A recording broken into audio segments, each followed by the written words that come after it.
How many of you have heard of PayPal? I see a few hands going up. I hope all of you guys use PayPal because it pays my bills, right? So today's talk is we have gone through several presentations and various summits and on OpenStack Silicon Valley about who PayPal is and what our size is and what kind of the journey that we've had to go to OpenStack. So this is who PayPal is, right? PayPal is not just PayPal. There's PayPal, PayPal Credit, Braintree, Venmo, Paydiant, Zoom. And together, these are the numbers, right? $2.65 billion worth of revenue in the last quarter, right? It's a huge amount of money flowing through PayPal. A lot of customer interaction, 1.45 billion payment transactions in the last quarter. That's a lot of transactions all flowing through the PayPal OpenStack cloud, right? The PayPal OpenStack cloud, we started roughly 4 years ago, and today practically every transaction that we have, that you guys, when you pay with PayPal, whether on your phone or on your laptops, is going through this cloud, the OpenStack cloud. The numbers themselves are staggering. We have over 10,000 physical servers running in 9, I think by the end of the year, 10 different availability zones, each of those an independent cloud on its own, 500,000 cores, roughly 500,000. We have 10 petabytes of storage in cloud. We also have storage outside of cloud, and that's where we're going to focus on in this talk, right? My friend Jasdeep over here, he leads some of the services that are not sitting in cloud today that we are trying to onboard into cloud, and we're going to go over the problem statement and sort of the options that we're looking at today, right? This cloud that we have, the 10,000 servers spread across 3 different regions, Salt Lake City, Phoenix, and Las Vegas. 9 different availability zones, like I said, spread across those 3 regions. All production traffic, web and mid-tier. So here's the key thing to remember. Web and mid-tier is flowing through these availability zones. All of PayPal Dev and QA sits in an OpenStack cloud, right? So all of this has been a journey over the last few years. We started in 2012 with 16 servers. We did a POC in-house. We worked with Mirantis following that, and they stood up a lot of our OpenStack cloud availability zones. This journey has been with a lot of different vendors who are in this theater today. Tesora is our database as a service provider. NetApp SolidFire across the hall over there. We buy block storage backends from them. VMware, we are using their SDN solution. So a lot of different sort of community participation has happened in standing up this cloud. 2014 to 2015 is where I've highlighted we moved all of our stateless applications, web tier and mid tier, into cloud. Everything, all the growth of PayPal as we have gone from, you saw on the previous slide, there was 20% growth year over year. All of that growth as we go higher up in numbers, everything is in the cloud, right? So what's the next step? What do we do beyond this point?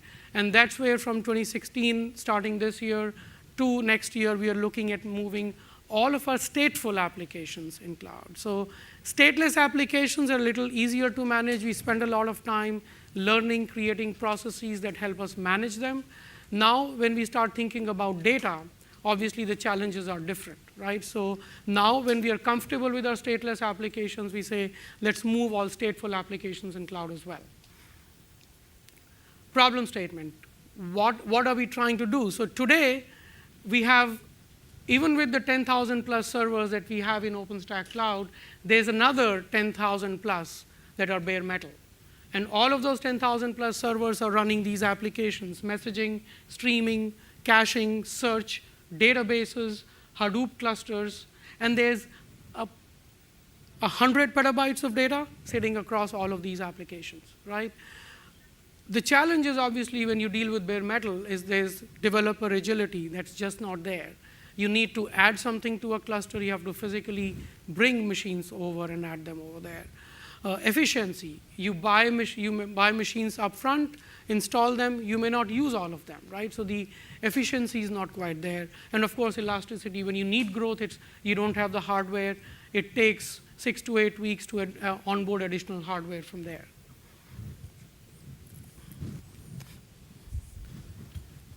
So basically, the applications and the services that my team supports were the ones that have actually had not really used OpenStack yet in the last 3 years of the OpenStack journey within PayPal.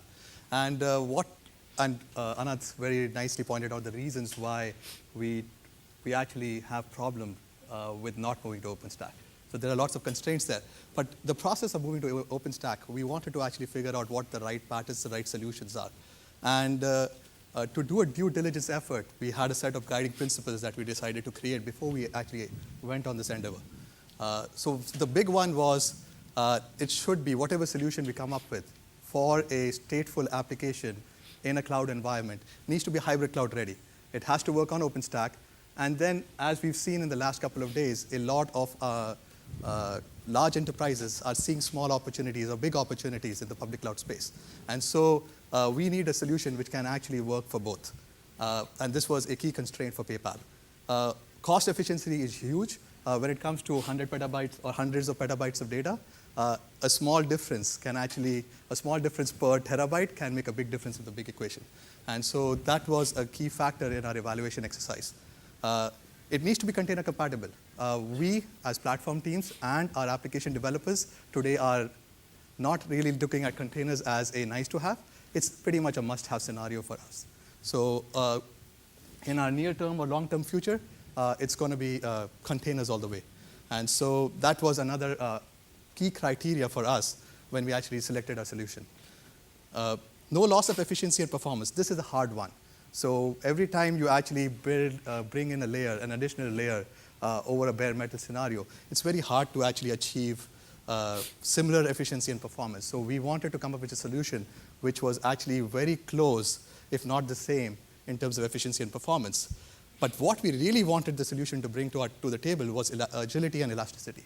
Now, this is the big selling point for the cloud. This is a big reason for us. And so our evaluation exercise was how quickly can somebody onboard an application. To provide some context, sometimes it takes us, for our stateful applications, 4 to 5 months to just provision stuff, to provision the setup for something like Kafka or Elasticsearch. And we really wanted to bring this time period down. OpenStack is really an opportunity. Cloud is really an opportunity for us to actually bring this 4 to 5 month onboarding time down to a much lower time frame. So we started with a set of constraints and challenges. So why have we not moved to OpenStack earlier? The biggest challenge is state. How do you preserve state? It's much easier for a stateless application to be put on a VM which can go away. Because, hey, I actually provision more than enough stateless servers behind my load balancer, and if one VM goes away or two go away, I'm fine. I have enough capacity to actually handle the rest of the load, and the load balancer will take care of it for me. That's not the same situation for stateful applications. A VM going away has a significant impact because of the state that is associated with that VM. And we had to make sure that we actually manage that appropriately. And that is a key challenge for us that we're trying to solve with the solution that we come up with. It all boils down to storage. Actually, if you look at it, all the options are primarily around what is the best storage alternative for us when it comes to stateful applications. Recovery from VM failure. I just mentioned it. If a VM goes down for something like Kafka or Elasticsearch and have lost the data associated with it, or the VM comes back, how do I manage that transfer of data? Are there alternatives around that? So those are some big challenges for us. And then, of course, we want to really consider the network bandwidth utilization with the different storage options that we are considering. And there's a big noisy neighbor problem, especially if you are trying to replicate data across large clusters. For Kafka, Elasticsearch, Couchbase, and all of these NoSQL data stores, if a large node of a terabyte or a 10 terabyte of capacity is suddenly taken offline, replicating a new VM comes up and I have to replicate all of this data, I'm suddenly looking at my network being suddenly clogged to the point where the other applications are impacted. And so it creates a big noisy neighbor problem for us. So the VMs on the same host or VMs on other hosts are impacted depending on the solution we choose. So these were the key challenges that we were trying to address as part of the solution we came up with.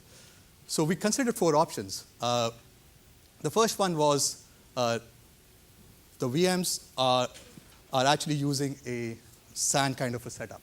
So you have network block storage, and all of our data, all of our state is stored on the network block storage. And in the advantages of something like this is a VM goes away, a host goes away. It doesn't matter, a new VM or a new host can come up and reconnect to the SAN, and it can actually basically continue from where we lost data, or continue from where the previous VM left. Now, this, of course, has there is a big challenge here, though. It's about the latency, the network bandwidth impact, and cost to a great extent as well, because SAN is not cheap. The other one is VMs with ephemeral disk storage. So we looked at, a VM comes up with ephemeral disk, and it comes with its own storage, its local storage. And if a VM crashes in this case, though, the storage is gone. And for use cases like Kafka and Elasticsearch, now you have a big challenge, because you have to replicate all of this data when the new VM comes up with a new ephemeral disk attached. But it does have an advantage in terms of it's cheap.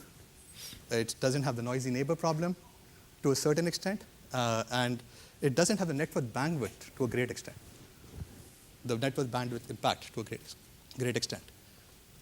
The third big option, which is, hey, we actually still use local physical disks, but don't use them as ephemeral storage. You're using it in a way where it's a block storage device for you. It's comparable to something like an EBS. And where if it actually goes away, where your VM goes away, the new VM comes up, and it actually reconnects to the storage, and we can continue from where we've gone. In this case, what happens, though, is you can still lose the data if the entire host dies. So that is the point at which you will have to replicate the data. You still have the network bandwidth impact and the noisy neighbor problem. But it doesn't happen for every VM crash in this case. And the last space, which is a upcoming space, is the hyperconverged storage, where we are evaluating options like Flocker. And you essentially have all your local storage, whether it's on the same host, a different host, or even SAN, actually being managed by a separate layer, the hyperconverged storage manager. This is extremely interesting for us, but it is very, very new. And after almost a 6-month evaluation process, where we tried all of these options, we talked to a lot of companies as part of, a lot of vendors as part of these conversations. We actually decided to, drum roll, go with VMs with local physical disk.